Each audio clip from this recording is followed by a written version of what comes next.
In this episode, I get to speak with Harry Spaight, founder and author of Selling with Dignity. In a world where we are constantly being sold something via commercials, social media, general ads, you name it, we have to come to the realization that selling is everywhere. So we talk about the world of selling and how to put the human aspects back into it. Listen in for more. Need an extra set of hands for a case that requires a little more investigation work? Check out our proud sponsor of Season 3, Affirm Investigative Solutions, where you get the tailored and personal care for your case when you need it most. With over 10 years of experience, Affirm Investigative Solutions makes the process easy. Set up a call, develop a plan, and then execute that plan. Affirm Investigative Solutions, the litigation partner that has your back. Law schools, and we forget that. Yeah. Well, I mean, you think of the things that you said about yoga and I think meditation. I might have been an earlier conversation. That's not something you've done your entire life, correct? No. Right. No. And so My what yoga changed? journey happened when my Okay. dad passed away. So my dad passed away about 7 years ago, going on 8. And I just needed, I'm also Catholic, so, we do the whole Catholic thing. We go to church and the whole thing. But yoga really taught me how to control my mind versus my mind's being controlled, if that makes any sense. And so that's really what has really grounded me. And my journey really started there. Yeah. Right. And if I imagine most everyone has tried to meditate at one time or another in their lives, and they have said things like, meditation is not for me because I cannot keep my mind focused on nothing for more than 5 seconds. Right. So we've all said that. But so with yoga, meditation is, look, the thoughts are going to come, right? The distractions are going to come, but we recognize, we become aware that the distraction is there and we watch it pass by and then go back to what we're, to the meditation.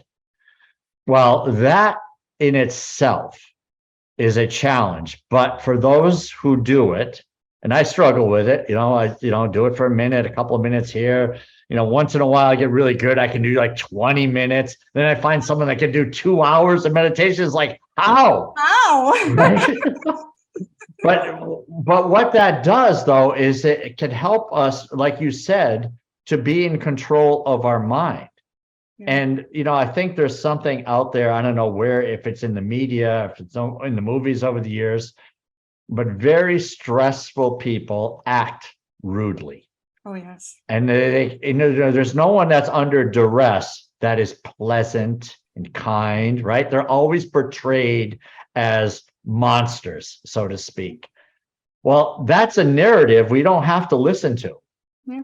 And I was just talking to someone recently who said that the person just had this incredible outburst. It's one of those people that can have this ridiculous outburst with people in his staff and then feel like it's okay because he gets over it in a minute and everyone else has to deal with it for the next few weeks because they're questioning, how good they are and so forth, right? But he's gotten over it already.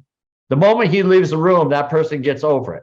And the response was, do you understand what kind of stress I'm dealing with? Well, you're taking it out on people that don't deserve that kind of treatment. Your stress is not their stress.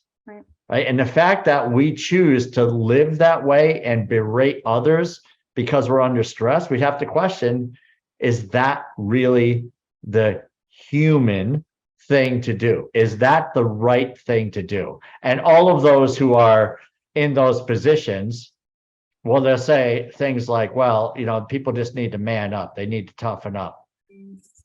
Who are we to judge, right? I've lost it on people. Don't get me wrong. I have lost it on people before, and I've walked away, and I even called my employer and said, look, I just lost it on somebody. If you want to write me up, I deserve it, right? Because it's just, I had one of those moments, but I apologize. You got to apologize and just say, is this who I really want to be? And I think that's what's missing in a lot of cases today. And it's like, we don't need to be that way. what was it? I think it's 90% of life is all about reaction, how you react to situations. Yeah, that makes And sense. that's really, really powerful.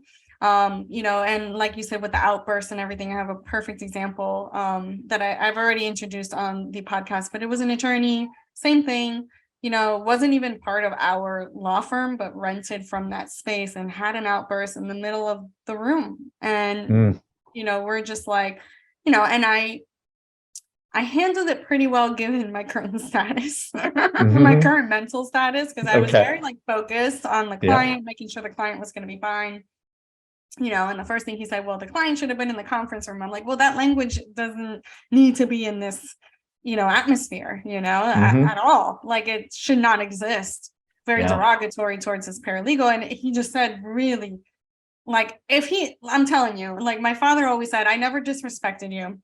I never have put you down. If anything, I've always supported you and this and that, and he went down the list when I went to the workforce, like to actually work in an office setting where it was primarily dominated by men, because the legal industry, when I started, it was just like, there was not one female, unless it was like an assistant or a secretary, there was not one female in authority at that point. And so my father was kind of giving me that pep talk, kind of like telling you, hey, I led by example. Nobody else should be treating you that way, even if your own father doesn't treat you that way, is basically what the synopsis of the conversation was, or the pep talk, whatever you want to call it. And, here I am, see a man, right, being derogatory to a female. And that conversation that happened by that time was like almost a decade, after, kind of triggered in my mind. And I went on fight mode, I was like, I'm not letting this happen under my watch. But then like my mom being like, you have to be the better person, this and that, my parents were like that perfect balance. And I was like, okay, so I am going to fight back, but not in the way that I shouldn't meet them where they're at that point. Right. So I like it. I finished with the client, did everything I had to do, let the client know that person did not work with us, because I did not want a review. And I went into his office and I said, listen, nobody deserves to be spoken that way. Especially because he went to the copy room and started, spitting stuff at me. I was like, wrong person. Right. No. I don't care what kind of day you're having. Not my day. Good for you. It could have been handled a lot differently. That could have gone south real quick. Especially me. I'm very fiery, very, I'm Hispanic. So we all have that hot blood in us, no matter what, And oh man, I was ready to take off the hoops. So, it was. And I was very hot-headed for a very long time. When I was younger, I was always hot-headed. I was competitive. I was so competitive. I always wanted to be the best. Always, had that perfectionism mindset. And it's really hard, right? Because when you're in it, you don't notice it. You don't like so nothing. Hard. Right? It's really hard to get out of it because you dug your hole so deep. And so even when people come up to you and tell you, hey, you should have handled that a little differently, or when you're listening to a podcast about this conversation, or when you're reading an article or a book or whatever the case may be, if you're not ready, like you said, going back to your point, if you're not ready to receive it, it means nothing. It means totally nothing. Yeah.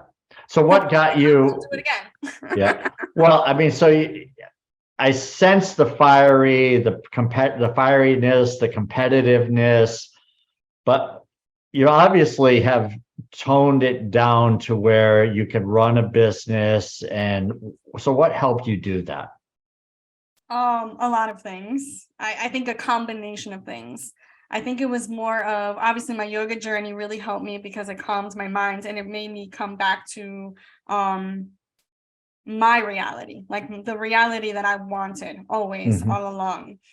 Cleared out all what they call the distractions, right? And really makes you focus on, okay, who is Ava? Not as a mom, not as the wife, not as the daughter. Like, who is the core of Ava, and what do you want Ava to be 5 years from now, a day from now, whatever that looks like, right? And so yoga really helped me with grounding. I also went to therapy. Mental health therapy is a great, great avenue for anybody. Regardless of what you're going through, it's always nice to speak to a non-biased person that has no connections to your community, to any people. Why do you think that's so looked down upon? I think it's because like everything else in life has been portrayed like you're crazy or like there's something wrong with you, when in reality it's the opposite. Everybody's going through something. Everybody's going through whatever it is. Everybody has had their traumas, their grief, right? In my case, it was grief. And everybody has had their generational bias, right? Because we all take down all that generation stuff that has been brought down to us. Luckily, I wasn't in the mindset or I had just missed the mindset of, well, women stay in the house and don't work, right? Because that was my mom's kind of generation. But my mom grew up where she was able to, go to school and work and, all that stuff. So I didn't grow up with that because my mom kind of put a stop to that right there. Good. There are a lot of women out there that grow up in that, which is generational trauma and a lot of things, patriarchal hierarchy and whatever you want to name it. Everybody has their name for it, but and on top of that, I wanted to change. I said, it's time. I woke up one day and I don't know if it's called the midlife crisis or just a wake-up call for me. You're too young for midlife, young lady. Right? I'm like, it was just a wake-up call. It was just a day where they say a day changes you. It really did. Like I woke up one day and I said, I just want better. I want better for me. I want better for my family, and whatever I have to do, I'm going to do. But I didn't realize at the time that meant I needed to completely change my mindset and the way I thought things and the way I reacted to situations. And I didn't know how deep it went until I went, I'm still in the journey, but it's it doesn't stop. And every day you just learn something different about you, about what triggers you, about why you react to certain things. There's always reasons. When, you see a movie and something triggers you and you cry, there's something there, that means something in that situation triggered you. So it's a little bit of everything, I think. What would you say is the first thing you do when you feel like you're whatever, that something has, I use the word trigger, but trigger can be so weird today. So but something that really sets you off. Oh yeah. Can I ask that question? Yeah, absolutely. When I see people being mistreated or being misguided or being steered a different way, just to put it kind of general, I don't, that's why I coach and that's why I mentor, because I was there. I was that person where the attorney would say I was doing everything wrong. It was all my fault. Like if there was nobody else in the office. And I started believing those lies and I started believing those, statements. And I was already in a bad place when that happened to me, which is what triggered me to ignited my fire to open up my business. Because I didn't want this to happen to anybody else, which is why I created the podcast and this platform and why I call it a safe place. Because a lot of people don't let people in, and don't let themselves be vulnerable because either they were hurt or they don't want to get hurt because they don't want to know what that feels like. And so when I hear stories about, oh, I just left the legal industry because the attorneys were just so toxic or the environment was just super competitive and nobody wanted to work together. When I hear things like that, I'm just, that just like, it kills me because these are really good professionals that we're losing in such an important industry that literally holds the entire country in their hands. If it wasn't for our legal system, if it wasn't for our justice system, the society could not run in general, right? So if bad people can do bad things all day long with no repercussion, what kind of world would that be like? If innocent people didn't get their day in court or whatever, you know what I mean? If anybody could just hit your car and that would be it, right?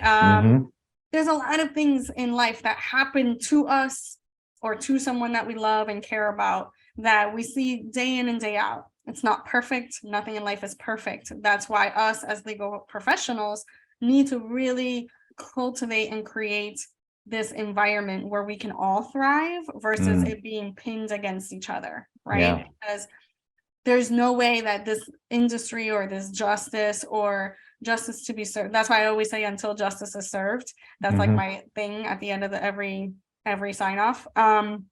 Because we won't get justice served unless we actually can become servants, because we are servant of the people. And I think some people just don't understand that reality right now. And that's really why I do what I do, because it's like, I think that is the key to everything. And I'm doing it right now through education, obviously, conversations that people are so afraid to have for some reason. And maybe not afraid. I think they're just not, again, I think it's just more like they're not ready. They're just not prepared. They don't know how to start, where to go, right? Maybe they have it. It's kind of like a goal, right? Like we all set goals, but if we don't put like steps towards that goal will never be fulfilled. So I think that's kind of like the notion that I'm thinking about. So I always like to pick everybody's brain and really dig deep as to, oh, tell me more about that. That's like my famous kind of thing, right? Like, tell me more. Exactly. And that works, right? But that opens up people, and they think, they have to think when you ask that question, or when you say, tell me more, they have to think a little bit deeper. And again, the conversations build the trust. Yeah. Right. So with whoever it is in a position of seniority, or the word is escaping me right now, but if they have staff that they're working with and they feel like they can yell at staff, they just need to have a conversation with the person off, where it's not in a stressful moment. Grab a coffee together, grab lunch together, find out about the person, what makes them tick, what's their background, what are their dreams, and then be a resource for the person, help the person, instead of looking at the person as a tool to get you your big case won, or, a commission check or whatever it is, right? It's just look at the person as a person. I always say this is really important when it comes to the interview process. So in the interview process, it's a lot of a facade, right? So the hiring manager has a facade and the interviewee has a facade. And really those facades need to be broken down in order for that relationship to actually flourish and actually be beneficial for both parties. Conversations such as, you already know my skills, you already know my education, you already know my background. That's why I submitted a resume. What you really want to know is what I'm going to bring to the table. What outside of that piece of paper can I offer? And here it is. Conversations like that. Yeah. I'm about to go into my master's, and I'm about, my future goals, and the reason why I want to work here is because I want to obtain certain amount of skills and certain amount of experience so that I can grow my career and I can be a better person. I can be a better, servant to the community. And that's why I'm getting my master's and this and that and blah, blah, blah. These are the conversations that should be happening in the interview process to see if y'all are on the same page. Yeah. Because if it's a temporary thing, if you're just there because of a job and that's not what the hiring manager wants, well, you're already failing. Yeah. It's already going to create chaos, and you're already going to walk out because you already have that temporary mindset. Yeah. This is just a job. Yeah, well, that's great not point. what they want, right. Well, so so now I've got a question for you. Should that interview be a one-way interview where the person is okay? No. All right, talk to me. I think the hiring manager needs to set the scale, right? Because I feel like the interviewee is already coming in as being beneath them, right? Because they're like, I'm here for a job. I applied, right? So they're already coming in as like a servant, right? But not in a good way. Yeah. And so the hiring manager needs to be like, today it's going to go a little different. I'm going to lead you with our expectation, our mission. I'm going to talk to you about what our company's about, how our environment is, how we cultivate that. And we're not going to just talk about health insurance. We're going to talk about how we can pay for your continuing legal education if you're certified within the certain association. We're going to talk about it if you are interested in education. We have an educational credit. Whatever it is, creating that environment and creating that conversation really needs to come from the hiring manager. Because what's happening is this person that's coming in is already kind of like shelled out, right? Yep. Unless it's me, I don't care. I own whatever room. Yeah, of course. Yeah, but a good point. So people I mean, interviewing, they need to find if the place is going to be a fit for them. I mean, I know the world is upside down right now with, hiring practices and people looking for work and not looking for work. I don't have answers for all of that, but I do know that the person that's looking for the opportunity, the candidate, needs to understand the culture, and they need to ask good questions and not just take what's given them. They can ask, right, some challenging questions and say, you have some turnover. Why did the last person leave? Right? Why not ask that question?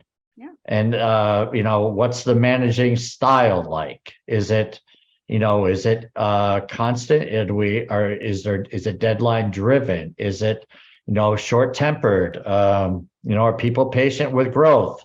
Ask these questions, because if you get the job, and some people say, well, it's, I took the job, I'll stick with it for a year. Well, that year is a year lost, right?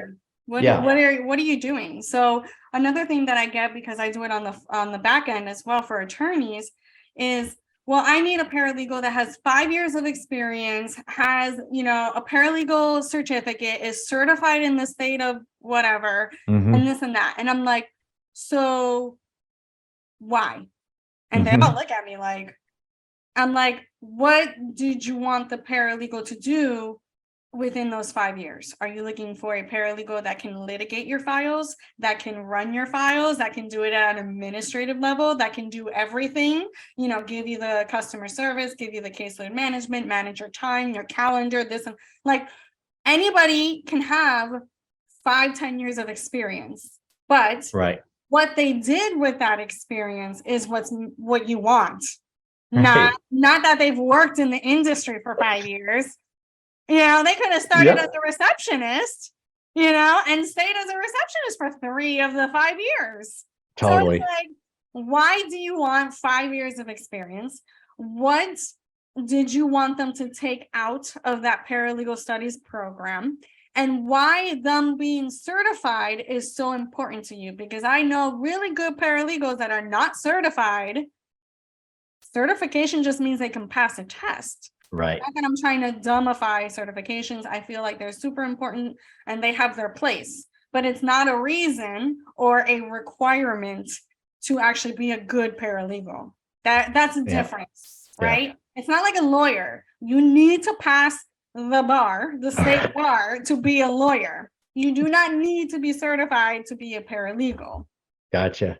Yeah. Right? So there's a difference between a good paralegal. What does that mean? Everybody's like, I want a superstar. And I'm like, well, what is that? Right. What is that superstar? Because your version of a superstar and my version of a superstar are quite different. So I think we need, like you said, I think we need to start asking the real questions. And sometimes, most often than not, and sorry for my beautiful attorneys out there, they don't know what they need. Yeah. That's the problem. And they think that a paralegal with 5 years of experience, certified, having all this, is going to know. And unfortunately, that's not true. And they can be a superstar paralegal, meaning that they can carry a caseload like anything else. But that doesn't mean that that's what you need. Like a software, people buy these like upskill softwares. Do you really need that software? Like, are we there yet? You need to spend that money right now? Same thing. So, well, that's like asking a simple question, like, what does that look like for you? For you. Right. Exactly. And it's Paint just me that picture, right? Meet me halfway. Tell me exactly what you need on a day, from the time that they come into the office to the time that they leave. What exactly do you need? That's what you need to ask. And that's what needs to be highlighted. That's why I always say job descriptions, throw them out the door. They don't know anything. They don't do anything. Nothing. So interesting. So all of these things that people get hung up over, where, I mean, it's, again, it goes back down to the conversation, and I'm going to bring it back to selling, right? It's selling yourself, but it's also a big part of sales is listening and asking questions, right? Doing discovery is the same in the legal field, right? But the same is true in sales. We have to, and when you're a candidate for a job, you have to do the discovery. And when you're hiring, you have to discover about the other person. And what the assumption is is that people are like us. They think like we do, that this person knows what I mean when I say superstar. And the answer is no, we don't. We don't know how you think. We're all different. So it's great. I think it's the same thing. You know, we all, I think Christy Wright was the one. I used to listen to her podcast when she had her podcast, but Christy Wright is amazing. She talks about that. She gives a really laid back example about her and her husband going on vacation without the kids. And her version of the vacation was to just lay back, relax, because she has a very hectic schedule coming up. So she just wanted to sleep. Yeah. His version was having an excursion every day, you know, backpacking and hiking and doing everything. And she, you know, but they didn't talk about that, you know, before they went off on vacation. Right. And I feel like that is life in a nutshell. We don't talk about it. You know, we don't talk about paint me. And, you know, that's where she came with, hey, tell me what that looks like for you. You know, I want to go on vacation. That's great. But what do you want to do on that vacation? Yeah. What does that vacation look like for you? So the same thing goes to sales, to job searching, to hiring a client, to, you know, hiring a staff member, whatever you're looking for, paint me that picture. Yeah. Tell me your world. Tell me what you're thinking. And then I can tell you what I'm thinking. And then maybe we can either meet in the middle or realize that it's not a good match. So. You've got it down, Etta. You've got the sales things down. Well, thank you. Thank you very much. It was such a pleasure, Harry. I can literally talk to you all day. No way. Yes, this time has flown. Right? Unfortunately, we can't. We are way over time, but I appreciate your patience and listening and asking questions. It's been fun. I love it. So thank you so much for coming on the podcast. Until justice is served, everybody. I'll be here. Bye.